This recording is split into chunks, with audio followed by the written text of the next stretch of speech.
ولور اخیستل قطعي حرام ده. باید ولور کویم کم مار وټاکل شي، کم یې چې د هغه د چا په وس پوره وي.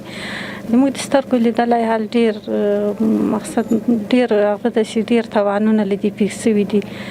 نجونې ناستې دي په کورو کې، ځوانان د بل وطن خاورې شي، زحمتونه کاږي، بیا راځي هغه ولور پوره کوي، بیا هغه هم عیبي سوي ژوندونه ختم سوي، بیا دوی راځي پکو سوي نجونې په کورو کې ناستې زړې شي. پخوا چې و په غزني کې ولور 14 لکه 12 لکه حتی 15 لکه به مو اوس یې ته لږ اندازه ټیټه سوې، 15 لکو ته د ولور اندازه راغلې. خو هغه د پښتنو یو متل ده وایي په ولور څوک نه مړېږي.